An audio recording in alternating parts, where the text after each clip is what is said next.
Text book chapter number 2 दी understanding secularism. तो सबसे पहले हम लोग जो पार्ट 1 था मैंने उसमें जो बाकी है वो सब कुछ कवर कर चुकी हूँ, और ये पार्ट 2 है जिसमें मैं व्हाट इज़ इंडियन सेक्युलरिज्म से कवर करूँगी। तो स्टार्ट करते हैं। The Indian constitution mandates that the Indian state be secular. तो जो इंडियन कॉन्स्टिट्यूशन है, मैंडेट्स मतलब होता है ज़रूरी, कि ये भाई ये ज़रूरी है, ऐसा होगा ही होगा। तो इंडियन कॉन्स्टिट्यूशन मैंडेट्स करता है कि जो इंडिया है वो एक सेक्युलर स्टेट हो। सेक्युलर स्टेट का मतलब होता है कि उस स्टेट्स में जो गवर्नमेंट है वो किसी भी जो धर्म है उसे प्रमोट नहीं करेगी, किसी भी रिलीजन को फेवर नहीं करेगी, तो उसे बोलते हैं हम सेक्युलर। तो जो इंडियन कॉन्स्टिट्यूशन है मैंडेट करता है कि जो इंडियन की स्टेट है वो सेक्युलर हो, यानी कि वो किसी भी एक रिलीजन को फेवर ना करें। According to Indian constitution only a secular state can realise it objective to ensure the following. और जो ये जो नीचे 3 रूल दिए गए हैं ये सिर्फ उन स्टेट्स के लिए दिए गए हैं जो कि सेक्युलरिज्म यानी कि जो सेक्युलर है, यानी कि वो किसी भी एक धर्म को प्रमोट नहीं करती हैं। फर्स्ट है that one religion community does not dominate other. First है कि जो एक रिलीजन की कम्युनिटी यानी कि जो एक धर्म के लोग हैं वो दूसरे धर्म के लोगों पर डोमिनेट ना हो, हावी ना हो। यह है फर्स्ट रूल एक सेक्युलरिज्म यानी कि सेक्युलर स्टेट का, कि जो एक धर्म के लोग हैं, जो डोमिनेंट ग्रुप है, जो जिस ग्रुप में मेजॉरिटी है, जिस ग्रुप में ज़्यादा लोग हैं, वो जिस ग्रुप में माइनॉरिटी है यानी कि जिस ग्रुप में कम लोग हैं उनके ऊपर हावी ना हों। सेकंड जो है वो है that some member do not dominate other member of the same religious community. कुछ मेंबर जो होते हैं, जैसे कि हमने अभी पढ़ा अनटचेबिलिटी का, कि भाई एक ही रिलीजन के लोग हैं ना, हिंदूज तो एक ही हैं, लेकिन वो भी कभी कभार उनका भी ऐसा होता है कि भाई वो भी अपनी ही जो लोअर कास्ट बन जाती हैं उनके धर्म में, एक ही रिलीजन में, तो वो अपने ही धर्म के साथ यानी कि जो अपने ही धर्म के लोग हैं, सेम रिलीजन यानी कि जो उनके धर्म के लोग हैं उनके साथ जो डोमिनेटिंग नेचर यानी कि उनके साथ बुरा व्यवहार या उनके साथ डिस्क्रिमिनेशन ना करे, अनटचेबिलिटी जैसी प्रैक्टिसेस ना हों। थर्ड जो है that the state does not enforce any particular religion not take away the religion freedom of individual. ये है कि जो स्टेट है यानी कि जो गवर्नमेंट है वो किसी भी एक रिलीजन को प्रमोट ना करे, किसी भी एक रिलीजन को ना माने। और ये भी ध्यान रखिए कि वो जो रिलीजियस है फ्रीडम है यानी कि जो रिलीजियस यानी कि जो धार्मिक फ्रीडम, किसी भी आज़ादी किसी भी धर्म को दे दी गई है पर्टिकुलरली, वो उसे भी ना छीन वो मतलब वो उसे भी नहीं छीन सकती। तो ये जो 3 जो लॉ दिए गए हैं इस सेकुलर स्टेट के लिए, फर्स्ट जो है कि भाई कोई भी डोमिनेट ना करे दूसरे ग्रुप पे। सेकंड है कि ऊंच नीच ना माना जाए, कि भाई अपने धर्म के जो लोग होते हैं अपने धर्म के लोगों को अनटचेबिलिटी वाली जो प्रैक्टिस है या फिर ऊंच नीच वाली हो उसे ना करें, डिस्क्रिमिनेट ना करें। और जो थर्ड है कि कोई भी जो स्टेट होती है दूसरों से या तो उनका जो फ्रीडम है रिलीजन का वो ना छीन ले और किसी भी एक रिलीजन को एज अ स्टेट रिलीजन ना मान ले। तो आगे से पढ़ते हैं। The Indian state work in various ways to prevent the above domination. जो इंडिया की स्टेट है मतलब जो इंडियन की गवर्नमेंट है बहुत सारे अलग अलग वेज में काम करती है डोमिनेशन के लिए, कि भाई कोई भी ऐसा ना हो कि भाई कोई भी जो ग्रुप है वो किसी दूसरे ग्रुप पे दबाव ना डाले। First it is use the strategy of distancing itself from religion. First जो स्ट्रेटजी है जो इंडियन कॉन्स्टिट्यूशन मतलब इंडियन की जो गवर्नमेंट है वो यूज़ करती है वो है distancing itself from the religion, कि वो जितना अपने आप को और वहाँ का जो रिलीजन है यानी कि स्टेट की पावर है और जो रिलीजन की पावर है वो चाहती है कि जितना दूर रख सकती है इतना ही दूर रखे, वो उसके पास नहीं जाती है, वह चाहती है कि जो दूर रहें ये दोनों ही जो चीज़ें हैं ये दूर रहें, आसपास नहीं लाती है उन्हें। सेकंड है the Indian state is not use by a religious group. जो इंडियन की स्टेट है यानी कि जो इंडिया की गवर्नमेंट है वो किसी भी रिलीजियस ग्रुप से नहीं चलाती है और वो किसी भी एक रिलीजन को सपोर्ट भी नहीं करती है, वो सेकुलर है यानी कि जो इंडियन की गवर्नमेंट है वो सेकुलर है। In India government spaces like law courts, police station, government school and officer are not suppose to display or promote any one religion. जितने भी इंडिया में कोई भी गवर्नमेंट स्कूल्स हैं या लॉ है, यानी कि जो कोर्ट्स हैं या पुलिस स्टेशन है, वो किसी भी एक रिलीजन को प्रमोट नहीं कर सकते हैं। वो कुछ भी उसमें ऐसा नहीं कर सकते हैं जो एक रिलीजन को प्रमोट करे, किसी भी रिलीजन को प्रमोट करे। हाँ, प्राइवेट स्कूल्स में किया जा सकता है, लेकिन किसी भी गवर्नमेंट स्कूल में ऐसा नहीं किया जा सकता। अब यहाँ पे एक इंसिडेंट स्टोरी दी गई है कि भाई जो होली का फेस्टिवल आने वाला है और बच्चे पूछते हैं कि अपने जो टीचर होते हैं कि हम लोग सेलिब्रेट कर सकते हैं, तो वो बोलते हैं कि नहीं, क्योंकि हमारा जो स्कूल है वो गवर्नमेंट है और गवर्नमेंट के हम लोग रूल्स का वायलेशन नहीं कर सकते हैं। जो कि ये होता है कि हम लोग किसी भी जो फेस्टिवल जो रिलीजियस है, किसी भी पर्सनल रिलीजन का है, हम उसे स्कूल में सेलिब्रेट नहीं कर सकते हैं। इसलिए ही हम लोग ओनली जो नेशनल फेस्टिवल होते हैं जैसे गांधी जयंती है, हम लोग ऐसे ही फेस्टिवल को सेलिब्रेट कर सकते हैं। किसी भी पर्टिकुलर फेस्टिवल जो किसी भी रिलीजन से बिलोंग करता है, हम लोग उसे सेलिब्रेट नहीं कर सकते हैं। In above storyboard, the celebration of religious festival within the school would have been a violation of the government policy of treating all religion equally। जो अगर हमारे स्कूल में कोई भी ऐसा फेस्टिवल मनाया जाता है जो कि किसी पर्टिकुलर रिलीजन से बिलोंग करता है, तो ये जो गवर्नमेंट का जो रूल है, उस जो गवर्नमेंट के जो रूल हैं उनका वायलेशन है, यानी कि उनका उल्लंघन है।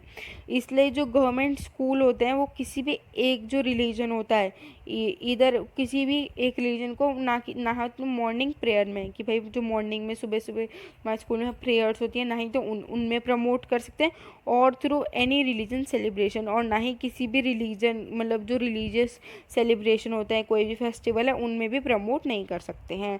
एग्जाम्पल, ना ही तो हम स्कूल में दिवाली मना सकते हैं, ना ही होली बना सकते हैं, ना ही हम लोग स्कूल में ईद मना सकते हैं। खाली नेशनल फेस्टिवल जो होते हैं जैसे कि गांधी जयंती है, हम लोग स्कूल में गांधी जयंती मना सकते हैं क्योंकि गांधी जयंती एक नेशनल फेस्टिवल है। या फिर रिपब्लिक डे है, उसे भी मना सकते हैं। ये भी एक फेस्टिवल जो है हम लोग अपने स्कूल में जो नेशनल है, हम खाली उन्हें ही, इंटरनेशनल जो होते हैं उन्हें मना सकते हैं, लेकिन जो हमारे पर्सनल फेस्टिवल हैं रिलीजियस बिलीफ के, उन्हें हम लोग नहीं मना सकते हैं। तो the second way in which secularism works to prevent the above domination is through a strategy of non interference. एक और जो स्ट्रैटेजी है, फर्स्ट थी कि भाई जो गवर्नमेंट है, जो स्टेट है, वो अपनी पावर को और रिलीजन की पावर को अलग रखती है कि भाई दोनों दूर रहें, कोई भी एक दूसरे में दखल अंदाजी ना करे। अब जो सेकेंड है वो ये है कि वो किसी भी रिलीजन में नॉन इंटरफेरेंस, यानी कि किसी भी रिलीजन में दखल अंदाजी नहीं करती है। This means in that in order to respect the sentiment of all religion and not interfere with religious practices, the state makes certain expectation for particular religion communities। कि भाई वो किसी रिलीजन में कोई और रूल होता है, किसी में कुछ और, तो वो ना किसी भी रिलीजन है तो उसमें जो रूल होगा, यानी कि भाई किसी भी रिलीजन में ऐसा होता है कि मेरे को हमें ये करना है, तो जो गवर्नमेंट है यानी कि जो स्टेट है वो हमें उस रिलीजन का जो हम बिलोंग करते हैं, उस रिलीजन में जो हमारी रिलीजियस प्रैक्टिस है, बिलीव्स है, हमें उन्हें करने को मना नहीं कर सकती। ऐसे बहुत सारे रूल्स हैं। इसे हम लोग एक स्टोरी के अच्छे से समझ सकते हैं कि भाई यहाँ पे एक सिख है जो कि पगड़ी पहने हुए हैं, उन्होंने हेलमेट नहीं पहन रखा है, तो एक जो दूसरे जो ड्राइवर हैं वो बोलते हैं कि भाई तुम भी पगड़ी पहन लो, यानी कि मतलब तुम भी हेलमेट पहन लो, वरना जो पुलिस है वो तुम्हें फ़ाइन कर देगी, यानी कि तुम्हारा चालान काट सकती है। तो वो बोलते हैं कि जो पुलिस है वो मेरा चालान नहीं काट सकती है क्योंकि मैं एक सिख हूँ, और जो सिख होता है उसमें पगड़ी पहनना बहुत ही ज़्यादा इम्पॉर्टेंट होता है, और कोई भी मुझे फोर्स नहीं कर सकता हेलमेट पहनने को, क्योंकि जो मेरा जो रिलीजन है उसमें पगड़ी पहनना इम्पॉर्टेंट होता है, तो मेरे को कोई भी फोर्स नहीं कर सकता कि मैं इसे उतार के हेलमेट पहनूं। तो ये एग्जाम्पल था। जो सेकंड स्ट्रेटजी है कि भाई जो इंटरफेयर नहीं करेंगे किसी भी एक रिलीजन का जो पर्टिकुलर जो रूल बनाया गया है उसमें। तो अब जो थर्ड वे है in which Indian secularism works to prevent the domination listed earlier is through strategy of intervention.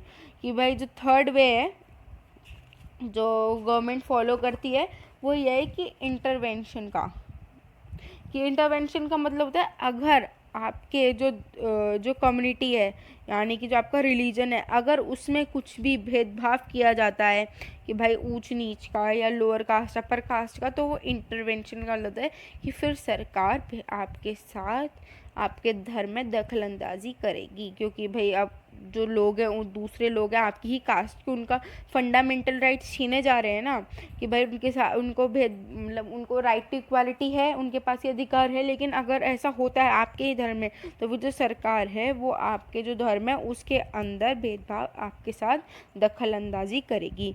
You read earlier in this chapter about untouchability. This is a good example where members of the same religion, upper caste Hindus, dominate other members some lower caste within it.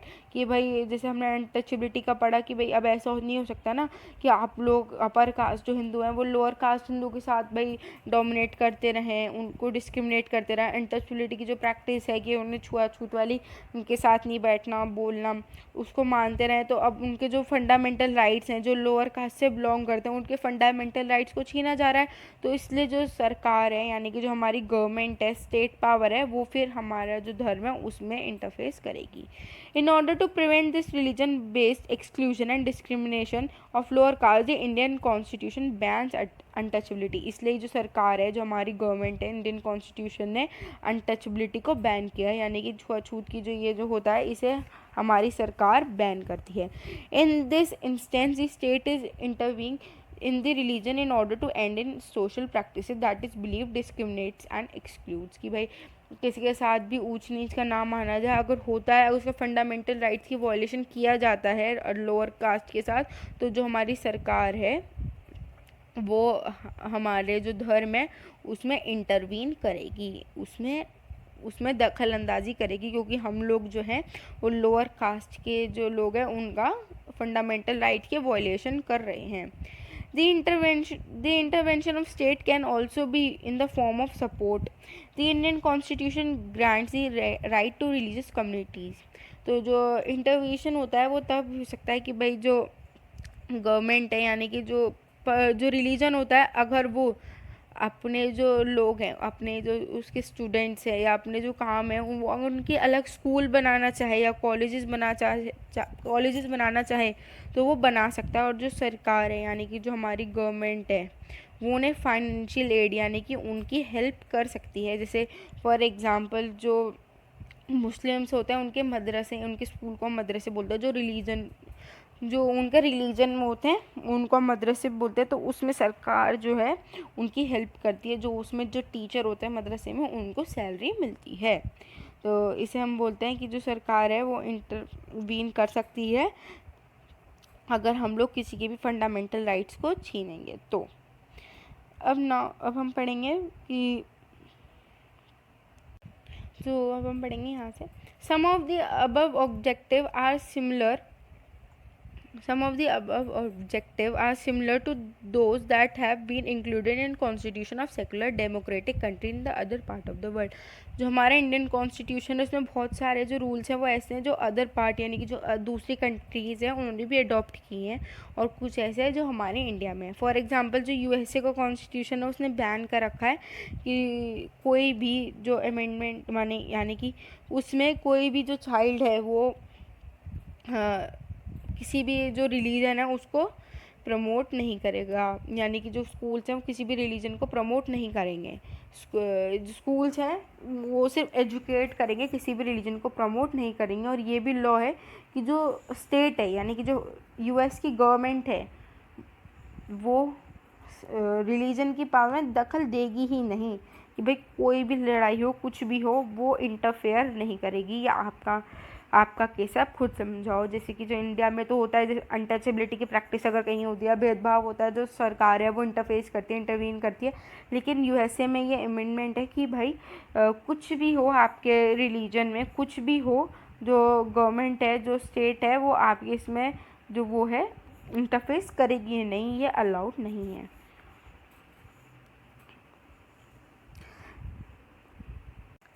और ना ही तो वो किसी भी एक religion को promote करेगी, और ना ही वो कि दूसरे रिलीजन में इंटरफेयर करेगी. This is one significant way in which Indian secularism differ from the dominate understanding of secularism as the practice in United States of America.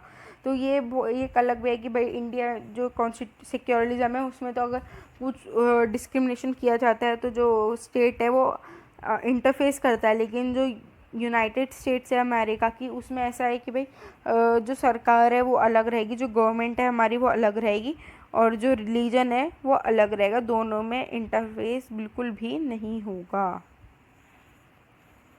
This is because unlike the strict separation between religion and state in American secularism, क्योंकि इसमें बहुत ज़्यादा strict है separation, लेकिन Indian secularism है वो इतना strict नहीं है. You have read about how the Indian Constitution intervened in the Hindu religious practices. तो उसने हिंदू मतलब जो इंडियन कॉन्स्टिट्यूशन है उसने जो हिंदू की रिलीजियस प्रैक्टिस होती है उसमें कैसे दखलंदाजी करी, कब, जब वो अनटचेबिलिटी यानी कि जो वायलेशन हो रही थी इंडियन फंडामेंटल राइट्स के अगेंस्ट, तब उन्होंने जो इंडियन की गवर्नमेंट थी उन्होंने उसमें दखलंदाजी करी. इन इंडियन सेक्युलरिज्म दो the state is not strictly separate, इसलिए जो इंडियन सेक्युलरिज्म है उसमें जो यानी कि जो गवर्नमेंट है वो बिल्कुल अच्छे से सेपरेट यानी कि बहुत ज़्यादा स्ट्रिक्टली सेपरेट नहीं की गई है हमारी रिलीजन से. So the Indian constitution is secular and work in various ways to prevent religious domination. जो इंडियन की स्टेट है यानी कि जो इंडियन की गवर्नमेंट है वो सेकुलर है यानी कि किसी भी एक धर्म को प्रमोट नहीं करती है, और work in various ways to prevent religious domination, और अलग अलग तरह में काम करती है ताकि वो रिलीजियस डोमिनेशन से बचा सके. और जो इंडियन कॉन्स्टिट्यूशन है वो प्रोवाइड करता है फंडामेंटल राइट सभी को. However this is not to say that there is no violation. ऐसा पॉसिबल नहीं कि हम ये बोल सकें, क्योंकि ये राइट भी नहीं है कि वायलेशन नहीं होता है हमारे यहाँ, अभी भी होता है, लेकिन जितना ज़्यादा स्टेट उसे प्रिवेंट कर सकती है उस वायलेशन को वो करती है. Indeed this is precisely because such violation happen frequently, क्योंकि ये जो होती हैं हो जाती हैं, हमारे जो देश होता है उसमें वायलेशन कभी कभी हो जाती है अनटचेबिलिटी की या जिसे हम बोलते हैं ना डिस्क्रिमिनेशन की. That we need a constitutional mechanism to prevent them from happening. और हमें एक कॉन्स्टिट्यूशनल मैकेनिज्म यानी कि बिल्कुल स्ट्रिक्ट कॉन्स्टिट्यूशन चाहिए ताकि हम इसे प्रिवेंट कर सकें, जो अनटचेबिलिटी की प्रैक्टिस होती है इसे प्रिवेंट कर सकें, भाई ये डिस्क्रिमिनेशन ना किया जाए और ये सब.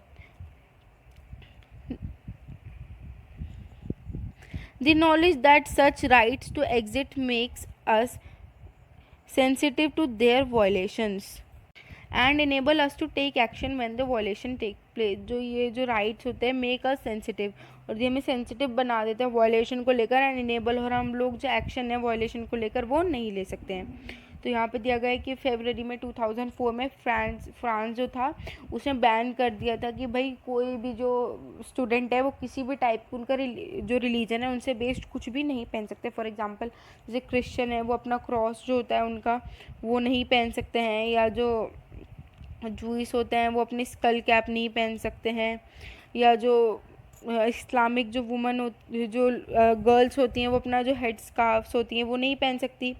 तो ये बैन हो चुका था, तो इसलिए जब उन्हें वो पहनना होता था, जो इस्लामिक गर्ल्स थी उन्हें वो हेड स्कार्फ पहनना होता था, लेकिन अब वो मतलब स्कूल में मना था, जो लॉ ने मना कर दिया था, तो उन्हें जो रिज़ल्ट हुआ था वो ये था कि उन्हें स्कूल से एक्सपेल्ड यानी कि निकाल दिया गया था, सस्पेंड कर दिया गया था. So that's it. If you like this video please like, share and subscribe my channel. Thank you all.